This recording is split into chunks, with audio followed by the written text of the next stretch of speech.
You are watching DHTV from California State University, Dominguez Hills.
Hi, my name is Dr. Teodros Avery. I'm the professor of jazz studies here at CSU Dominguez Hills. This is the 8th session of the class, Key Movements, the Age of Jazz. You know, American society wouldn't be the same were it not for music and dance. Even more so, Black America wouldn't exist as we know it without these two pillars of Black culture. The pains, the struggles, and the joys of the Black experience could not easily cope and adjust to the hellish racism which was served to Black Americans annually. Today we're going to talk about Duke Ellington and his Cotton Club Orchestra, the Harlem scene, different styles of dance, such as the Charleston, the Black Bottom, and the Lindy Hop, and one of the greatest dance groups ever, Whitey's Lindy Hoppers. One man who was featured as a band leader and who could arrange music that was geared towards the movement of dancers was Duke Ellington. He was born in Washington, D.C. on April 29th, 1899. There's a picture of Duke Ellington right there. This is part of his Cotton Club years, this picture with the top hat. It was almost a fluke that Duke Ellington got the gig being the musical director at the Cotton Club in 1927. So here's the deal. So when the club started, they were looking for different people who could possibly, lead the band. So they called King Oliver, whom we spoke about earlier in the class, and there wasn't enough money for King Oliver. King Oliver wouldn't do it. So they called around, and then they called Duke Ellington. That's how Duke Ellington got the gig at the Cotton Club, because King Oliver turned it down. Had this not happened, the trajectory of jazz as we know it would have been very, very different. Now, they played there every week, multiple nights per week. But what made the Duke Ellington Orchestra famous was that the performances were broadcasted on radio station WHN. And so thousands, hundreds of thousands of people, maybe even millions, were able to hear Duke Ellington perform at the Cotton Club. And that's how people got to know his name on such a grand scale. You know, and you want to talk about like the effectiveness of playing on the radio every week versus playing at a club. You know, you say if you played at the club and there were maybe 300 people that passed through the club in a night, you know, those are decent numbers for a club.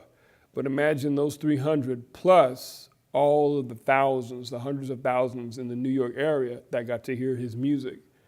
So here we're seeing that radio was a very, very, very important part of promoting an artist and letting people get introduced to a new artist, and in this case, and to be introduced to their music, and them as a performer and also as a composer. Duke Ellington was able to benefit from this very tool in a big way, to the point that we know Duke Ellington's name like we do. It's all about promotion, right? Now we're going to talk, actually we're going to watch a brief history on the Cotton Club, and this will give you an idea of the effect that the Cotton Club had on the New York club scene, and also that, you know, it featured some of the most, some of the greatest performers and composers, and then also the dance troupes that they had. You know, when they were presented to the audiences, it was presented as like a review. So you'd have a musical performance, you'd have a singer, you'd have dancers, you might even have, you know, a comedian come out. So this is like typical of that time. And I don't know if you've ever been to a performance like that, but there are several in Harlem now that give you the feel of what it was like back then. So you wouldn't just go to a club and just hear somebody perform. You'd see a whole array of different artists, and then you'd walk away experiencing a real taste of what Harlem was like. So we're going to watch this brief history on the Cotton Club right now. Let's take a look at it.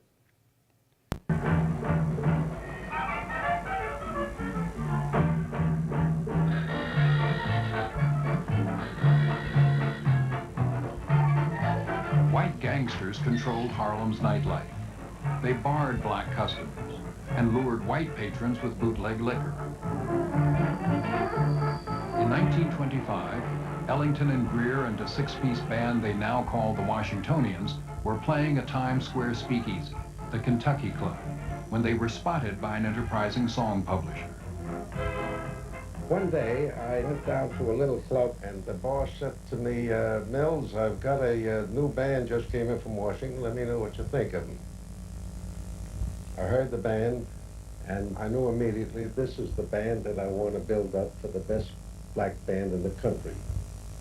And when the Cotton Club agreed to put in a girly show, the manager said, what about the orchestra?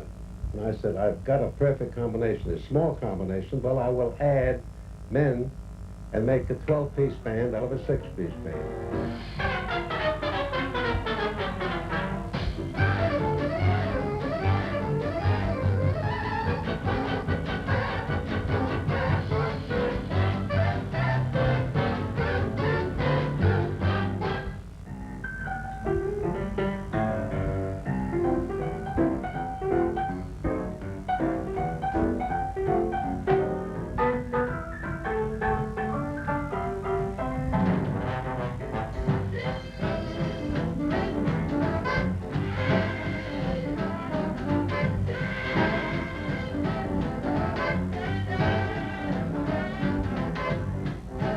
The Cotton Club, Let's see.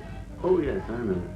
It was a day of audition, and I think there were about 4 or 5 bands were auditioning.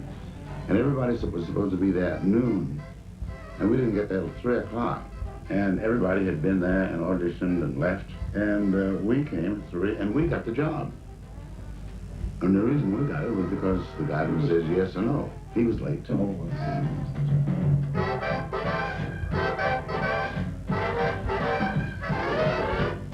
Some of the fellows around there didn't have very high hopes for staying there. The waiters were giving odds on us getting thrown out after 3 or 4 days or something like that. And we stayed there 5 years. All right. So you got to see the Cotton Club and the different performers and everything. Now, one of the things that is a point of contention is that it was a great opportunity for entertainers, no doubt about that.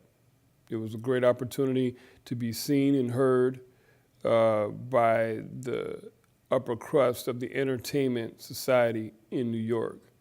There were a lot of great performers that would come there on Sundays, such as George Gershwin. He would perform there, and different players like that, and they would perform for the audiences. So it was a great opportunity.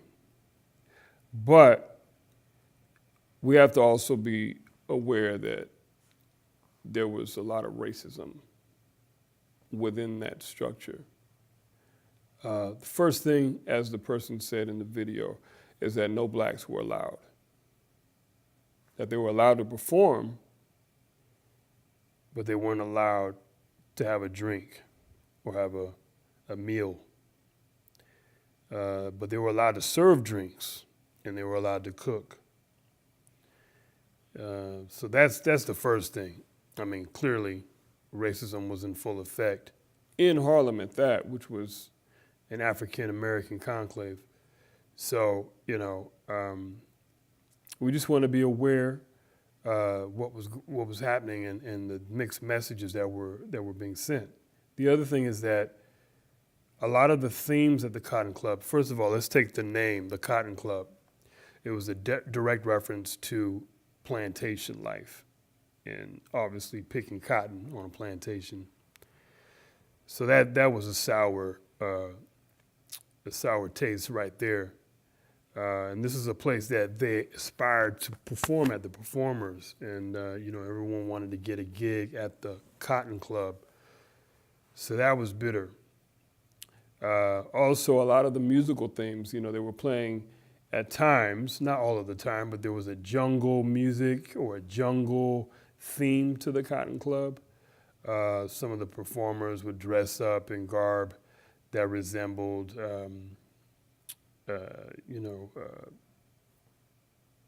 wild African type themes.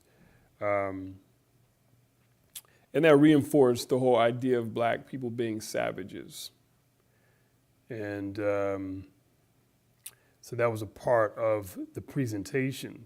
So those images were really catering to whoever the mastermind was behind it, but also to the audience, who was all Caucasian. So there was a lot of stuff going on there with that.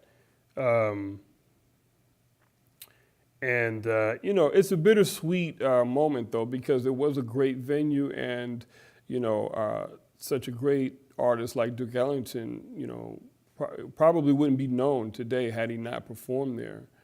But they definitely went in on the stereotypes.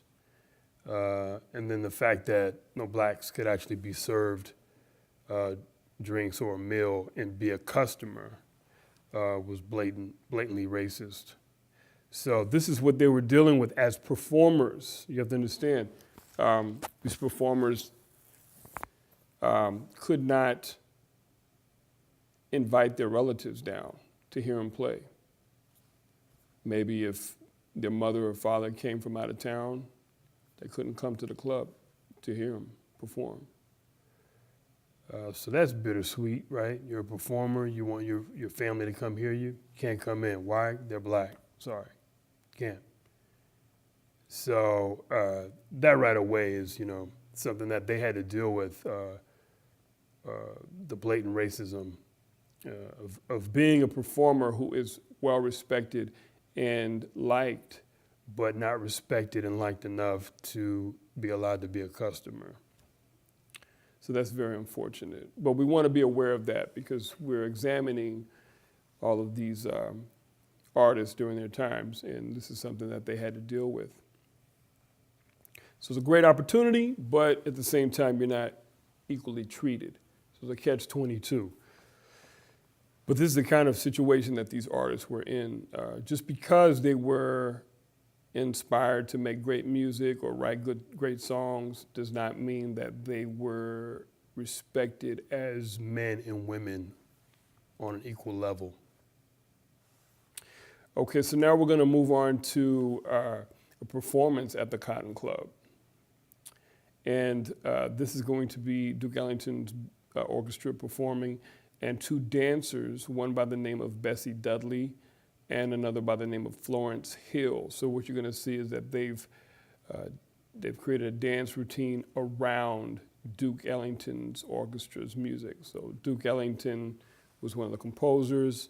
Later, Billy Strayhorn wrote songs with him as well, but actually at this time, Juan Teasall was one of his writing partners. He is a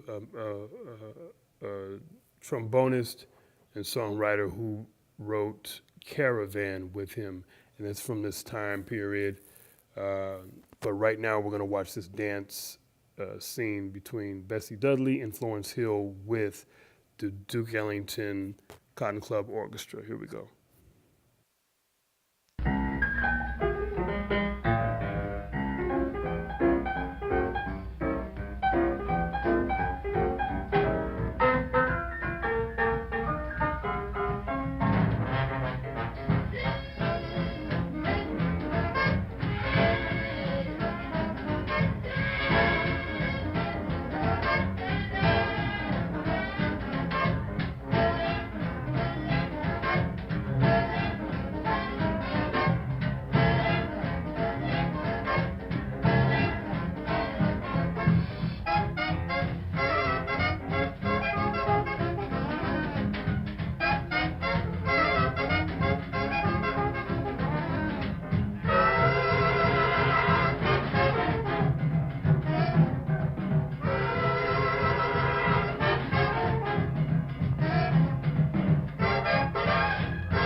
Wow, really nice dancing.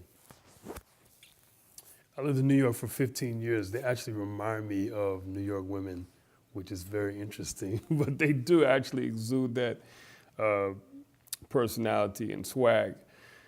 So that was interesting for me to see because I didn't realize that until I really checked them out and saw how they were moving and their confidence. Very, very New York. Yeah, it's good to see.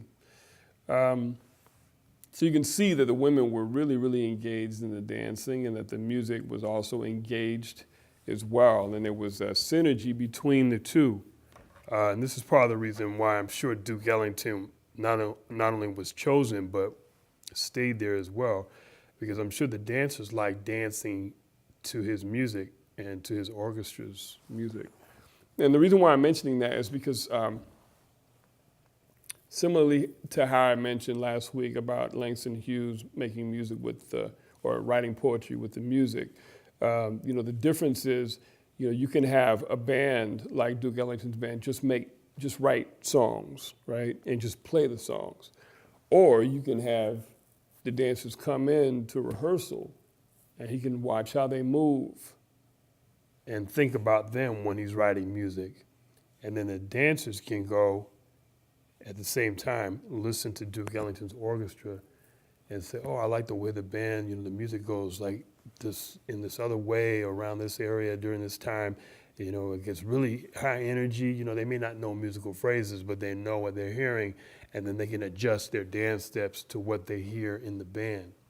So I'm sure that had a lot to do with Duke Ellington remaining in that position there at the Cotton Club as a musical director, that he knew dance and he knew singing and everything like that. He wasn't just a guy playing piano, writing songs. He was actually observing and was really a part of those different worlds. And in fact, at this time, he married a woman who was a Cotton Club dancer. So that might have been one of the attributes that she saw in him, that he really understood dance and therefore felt like, oh, he has sensitivities, as an artist. Now, during this time, Duke Ellington wrote music for a film called Black and Tan Fantasy. Here was a composition which was written to feature choreography in it. The set design looked similar to the regular gig that Duke Ellington had at the Cotton Club in Harlem. So when you see the set, really check out what's going on in the background. Do you see objects that resemble what you saw at the Cotton Club, or even that the whole jungle theme? It's prevalent. You'll see it. So here we go. Black and Tan Fantasy.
been sick for quite some time.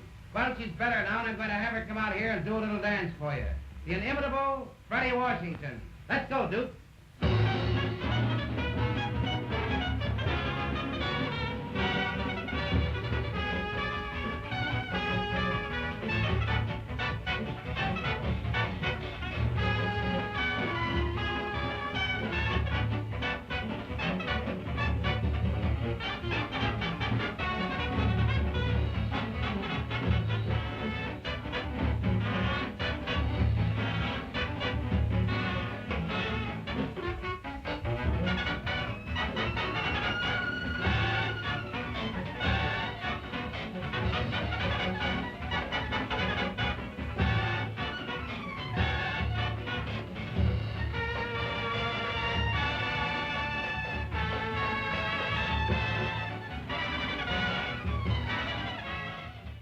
Wow, pretty amazing. So you see the story that's being told. The woman, she's not feeling good at all. But somehow, when the music starts, she's able to get up and dance very graciously and with energy and to take over the room. Needless to say, Duke Ellington had an affinity for beautiful women. He was a very, very debonair and just a classic individual. And it shows. It shows in the way he wrote the music for her and the freedom she had when she danced. That was very nice to see. If you get a chance, I know some of you are traveling back and forth to Harlem, or rather to New York City. If you get a chance, travel up to Harlem and visit the National Jazz Museum in Harlem. You can see the web address. There it is right there. Jazz Museum in Harlem.org, JMIH.org. Please visit this museum. They are super excited to promote anything dealing with the Harlem Renaissance.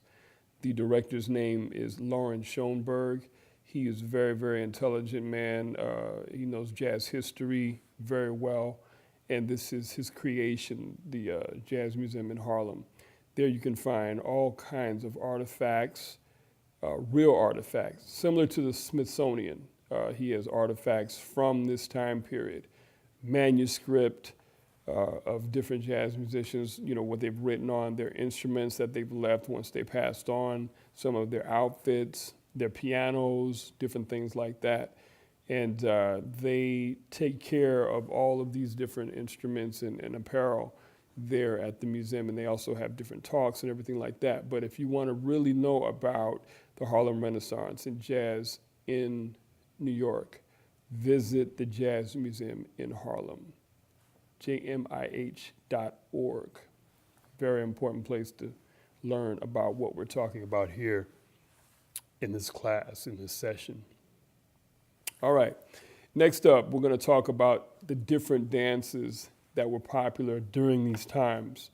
The next clip we're going to look at is footage of different people dancing the Charleston from around the world. Now, you might see different faces in this clip that you recognize if you know history.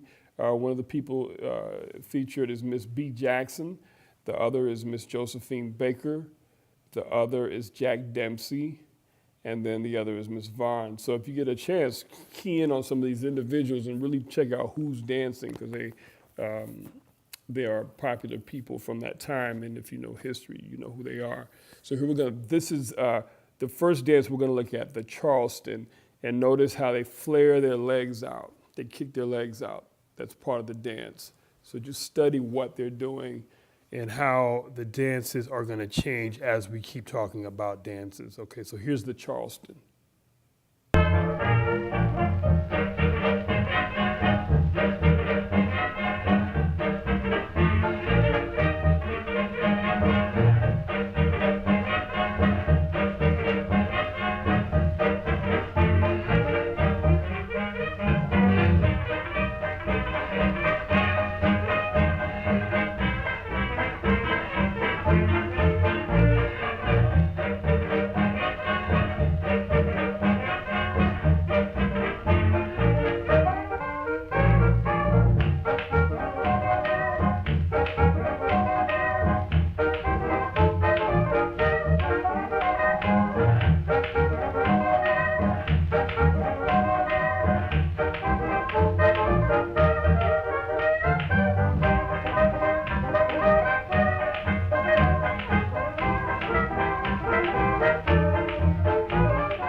the table. Grab a chair over there. Let him sit right next to me. Left hand, here comes Sully. Left hand, good time, Sully. Left hand, here comes Sully now.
As you can see, some people are better than others at doing the Charleston.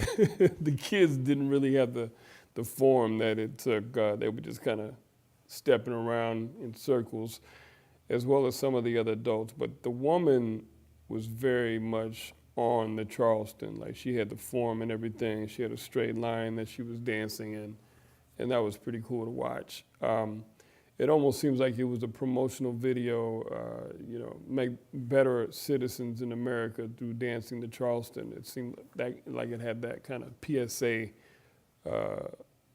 effect to it, public service announcement. It just had that tone to it. So that was the Charleston. So you want to see that it's the feet moving out. You know, you go a little forward and still kicking your feet out, kicking your feet out. That was the form of it. Now we're going to move on to the Black Bottom. This is another dance. The Black Bottom obviously came after the Charleston. And you can see these dances were like, as you see it right here, Black Bottom dance, new dance sensation, So when these dances happened, they took over the country. These are dances that everyone learned how to do. You have to understand also that during this time, people didn't have, 400 cable stations on their TV. So they were waiting for the next band to come through town or to listen to a radio broadcast or to learn a dance. And then people would keep their attention on that for some time, on that dance. So the next dance was the Black Bottom. We're gonna watch people who are dancing the Black Bottom. So, something you want to check out, and I haven't completely figured this out, but earlier in maybe about 4 classes ago, when we were talking about some of the different violence that was going on between the different groups, the black and white groups, we were talking about the dentist in Detroit who had moved into that neighborhood and experienced violence. But anyways, he lived in the Black Bottom section of Detroit. So I don't know if this dance was named after the Black Bottom section of Detroit, but that's something to check out. And also that neighborhood was an African-American area in Detroit. So I'm gonna make some calls to some elders and I'm gonna ask around about that and find out, but I just wanted to point that out. And here we go. This is the Black Bottom dance. Let's check it out.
All right, so that's the Black Bottom. Now, what I wanted to point out is that you're starting to see more movement, more expression from the people. That with the Charleston, pretty much everything from your waist down is moving, but from your waist up is not really part of the dance. Here with the Black Bottom, people are pushing their arms out, You know, doing that kind of thing. Not this thing, that's later, but you know, they're just going, like pushing out and their legs are moving.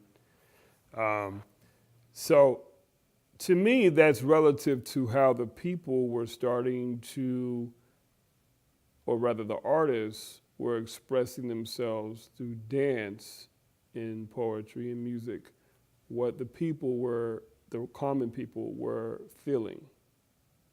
So as you know, during the 1920s, the people were moving away From a more conservative approach that had been laid down up to that point.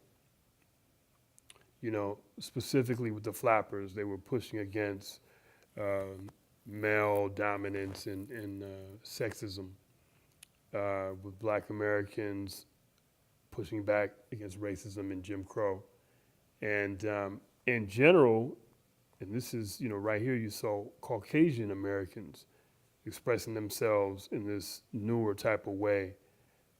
Instead of being the reserved, you know, kind of like ballroom dance, very conservative and reserved, these people were starting to push out with their arms, push out with their legs.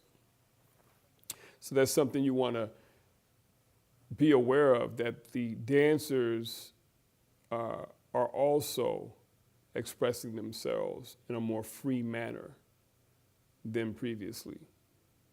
So you saw with the Charleston, kind of reserved, Black Bottom, we're moving outward, right? Now we're going to look at different dances from this time, not only the Charleston, but also the Peabody, the Turkey, and others. Just observe how the people are moving. That's what we're doing. Here we go. This dance.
All right, so we got to see the performers right there.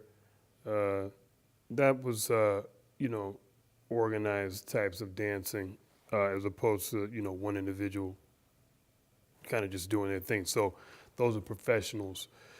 But you really get to see how they were dancing. Also, you can see the comedy. There are moments of comedy, maybe a vaudeville influence on the dancing.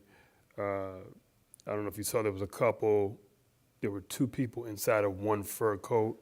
So there's a comedic approach to the dance experience. Also, for the music people, the people that know music that are listening and watching, did you see or did you hear the theme of a previous song that was very popular during this time? It went. So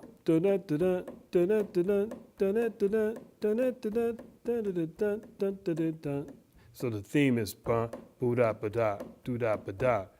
So that theme carried over into this song right here, and if you listen back to it, there are elements of that, except they extended that theme and created a new composition off of it. So that was a popular musical theme during this time, and when they were dancing, they wanted to hear that ba da ba da da ba ba da. There was either that theme or there was bump bump bump bump bump bump bump bump bump. There was that theme. So those themes felt good for the dancers. I guess they felt like they could lock into a groove into the with the music while they were hearing those themes.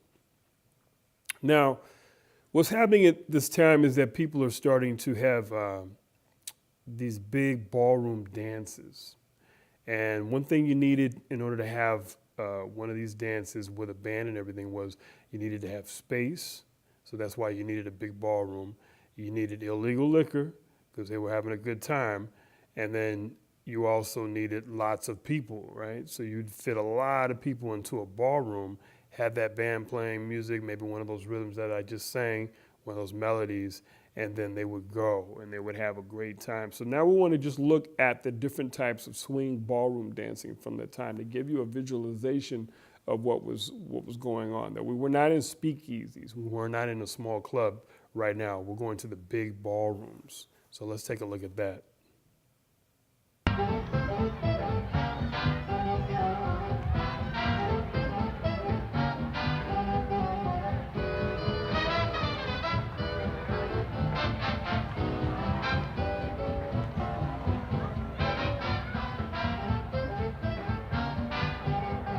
January 1st, 1936.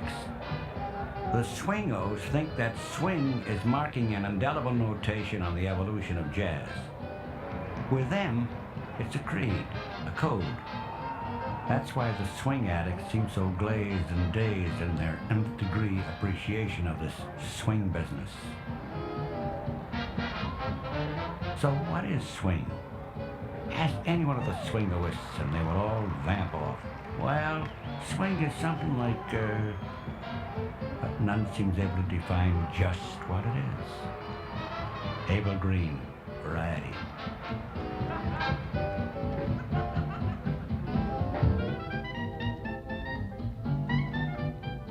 In the mid-1930s, as the Great Depression stubbornly refused to lift, jazz came as close as it has ever come to being America's popular music.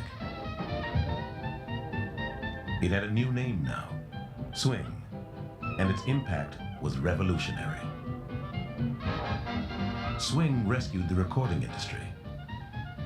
In 1932, just 10 million records had been sold in the United States.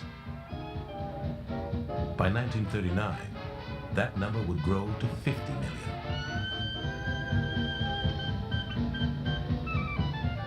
Swing, which had grown up in the dance halls of Harlem, would become the defining music for an entire generation of Americans.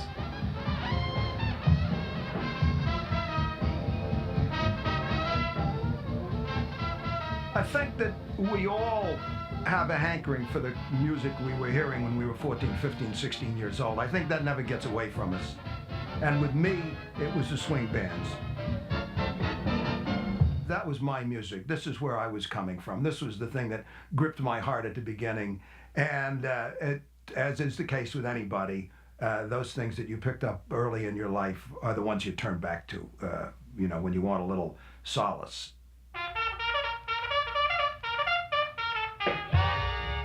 People needed dance music maybe more than ever in America because the country was in such doldrums. So I think people needed the escape of going to the Savoy and to those other places to dance. They needed those bands. As an antidote to the Depression, I think swing music did as much as MGM musicals to help America through.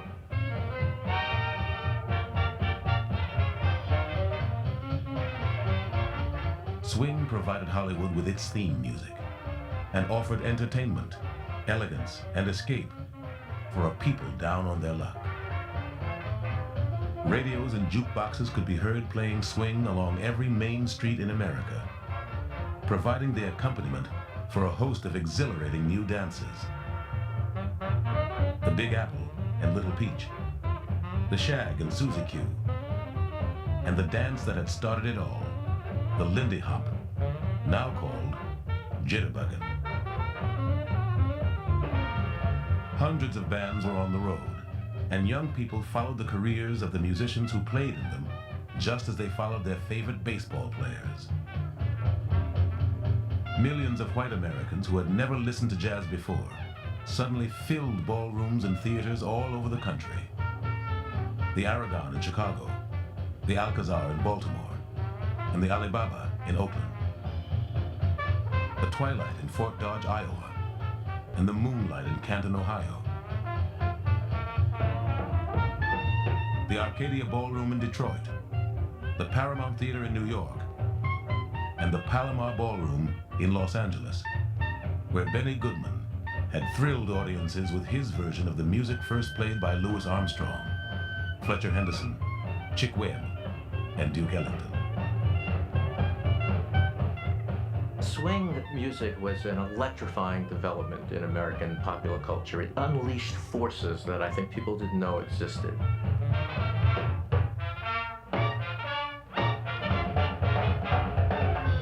There had been dance bands, sweet bands, sentimental bands, but when Benny Goodman reached those kids at the Palomar Ballroom in California, it was like 20 years later with rock and roll.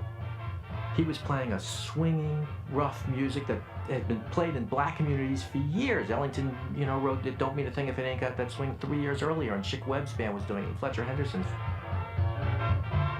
It swept the country. It unleashed some kind of pent-up excitement and physicality that I think nobody was quite prepared for.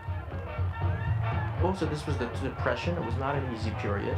And this was a music that was just pure pleasure, pure physical pleasure.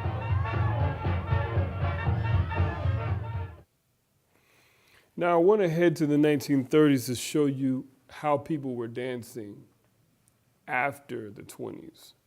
So we've been talking about all these different groups who have pushed against limitations. And it also affected dancing as well. And now you see how these people at this time, they're just twirling people around, flipping them up in the air.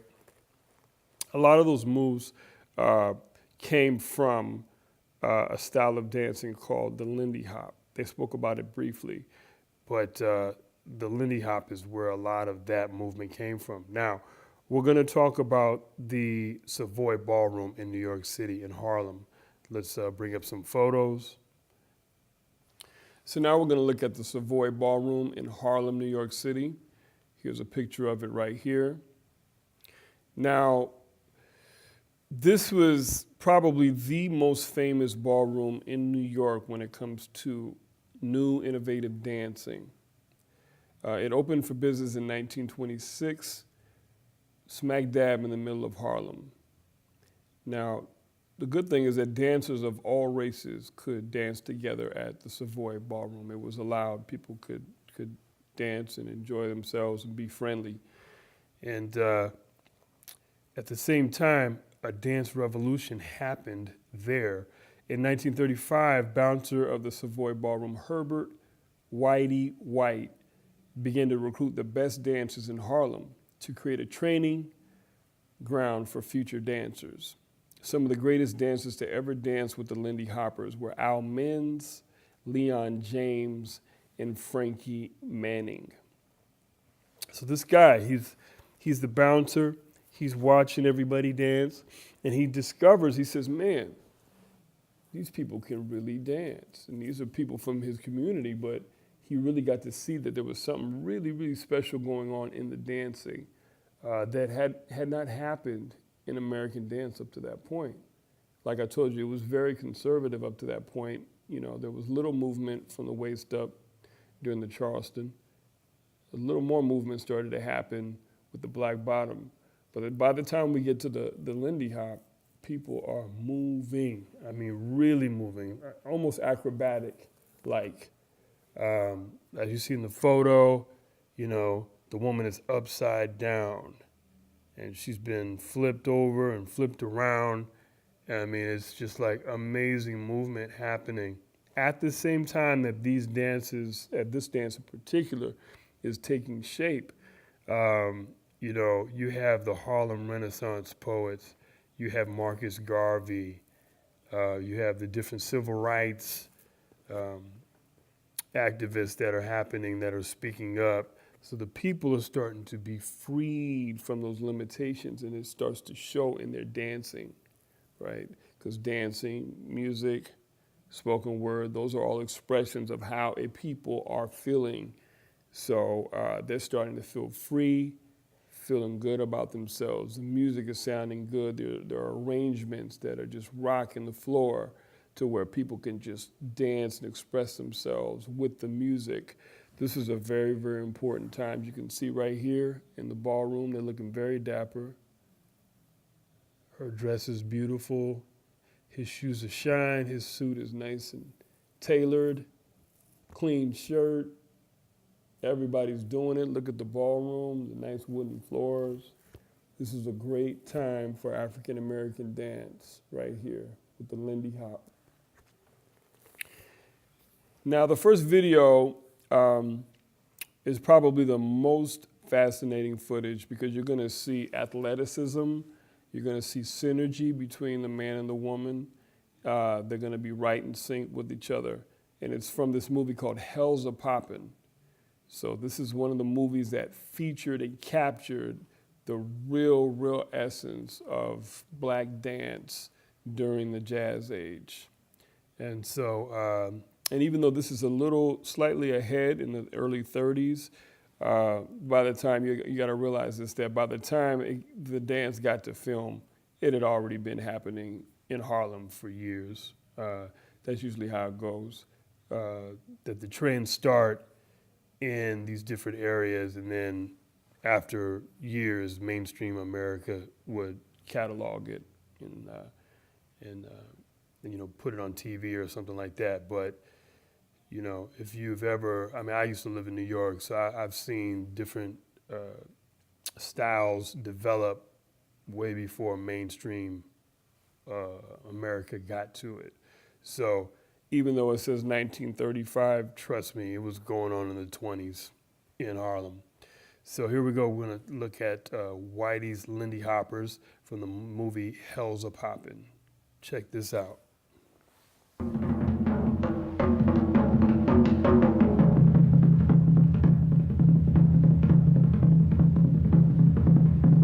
Hey, Pops, keep that beat a beating. I feel a rhythmic brainstorm coming on. 1, 2, keep that rhythm heating. One more riff like that and I'll be gone. Oh man, don't stop now, we're jumping. Give everything to Lord now. This thing might turn into something. I ain't mistaken, here comes something now.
Whoa! Pretty amazing. Wow. To me, what I noticed was that the women were just as strong as the men. The woman flipped the guy around too, so that was really cool to see. It wasn't gender specific, and the women could get down just as gully as the guys, right? So that was cool. But you see the freedom in the dancing, right? You can see the freedom, the energy, the expressiveness.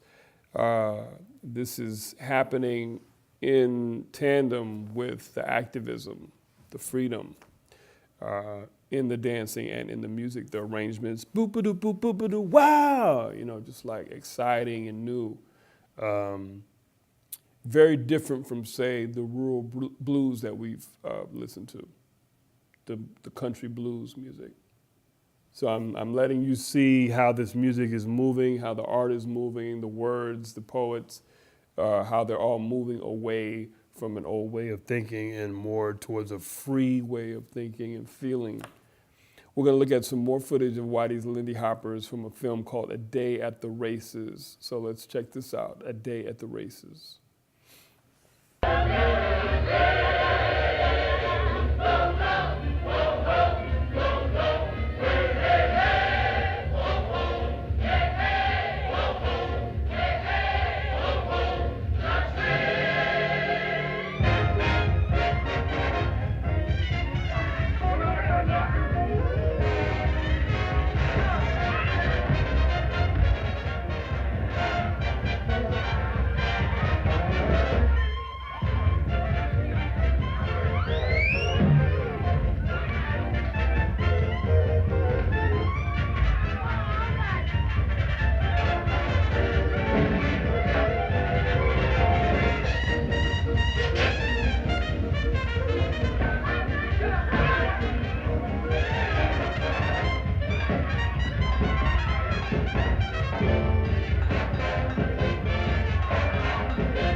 The last lady killed me with the pitchfork. Oh, man. But you have to remember, some of this is comedy, so it's okay to laugh. It's not all serious. Some of it is presented to really make you laugh as well as feel good and see great dancing at the same time. One thing I noticed from that performance, the music arrangement wasn't as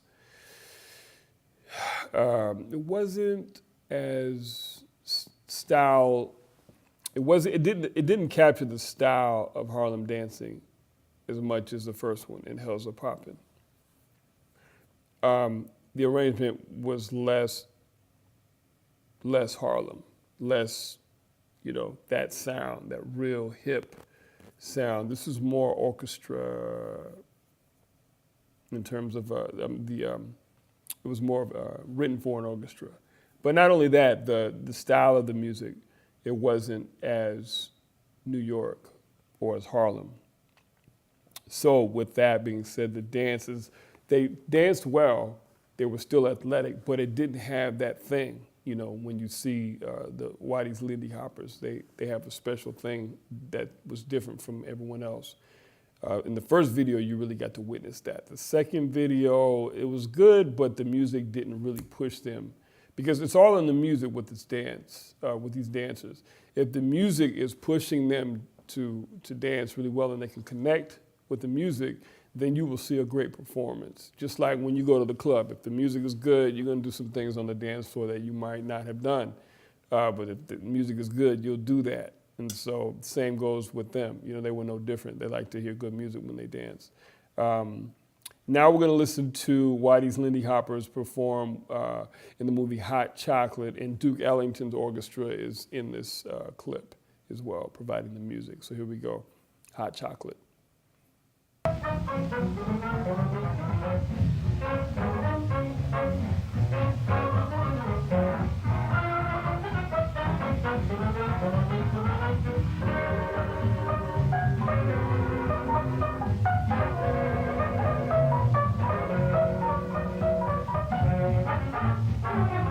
Ben Webster.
Yeah, so one thing I noticed with the when they were dancing the Whitey's Lindy Hoppers, you can still see the effects of that type of dancing in New York today.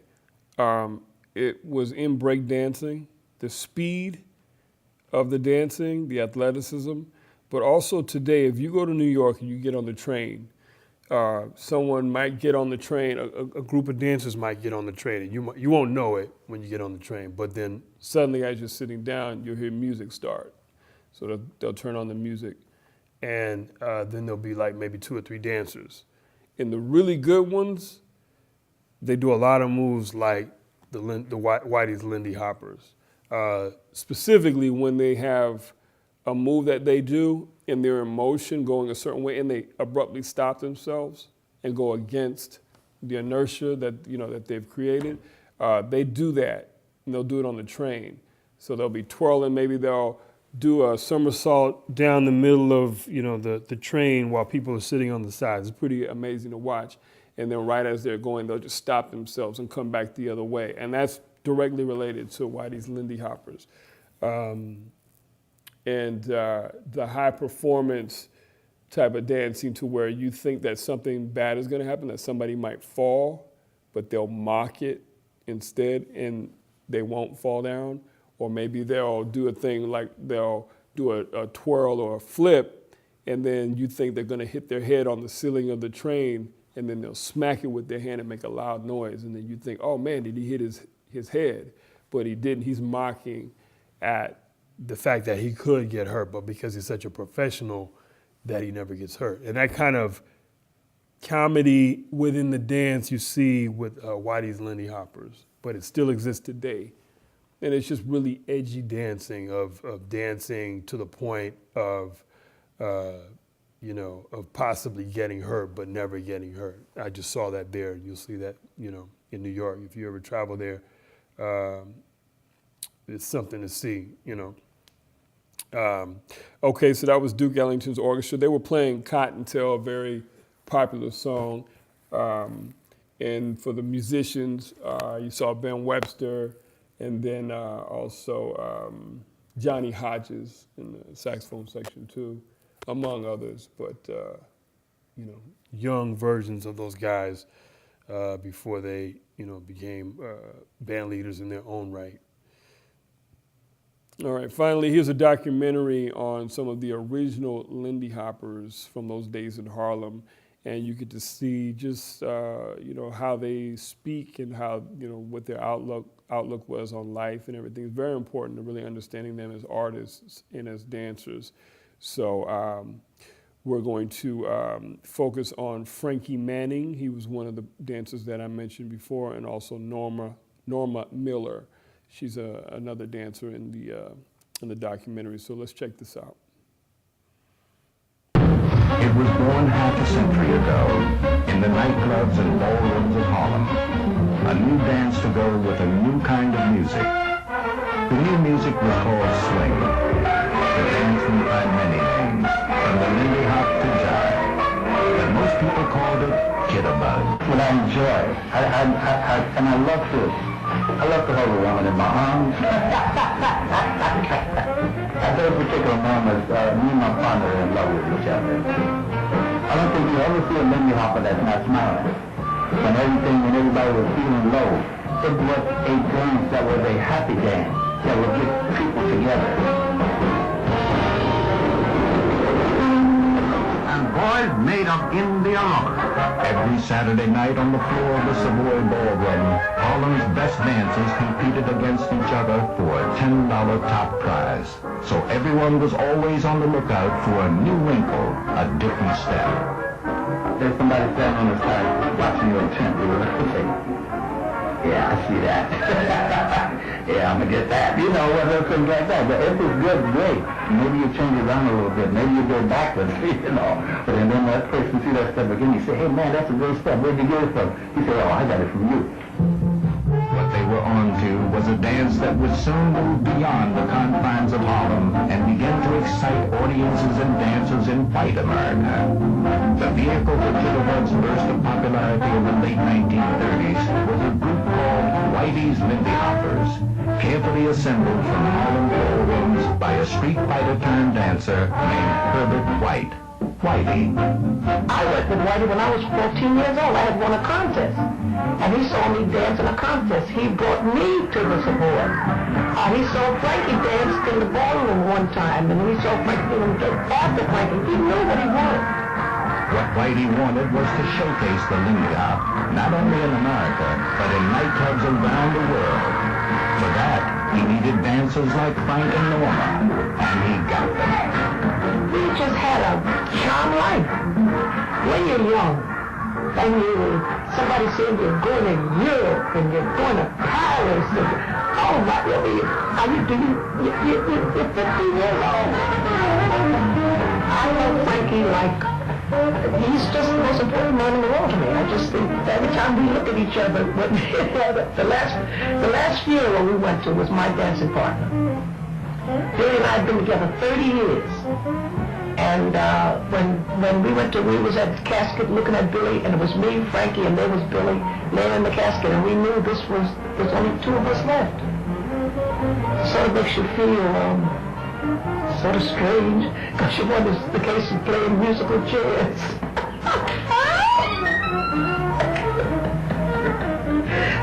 Like you said, I say, how do you feel lately, kid?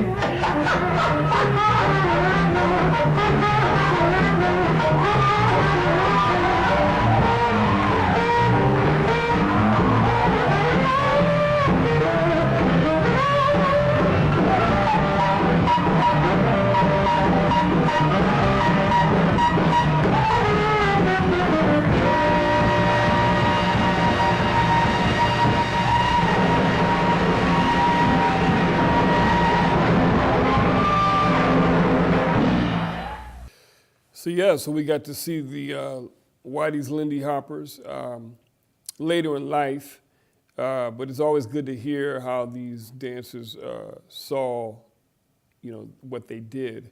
It's good to hear a voice go with the genius, and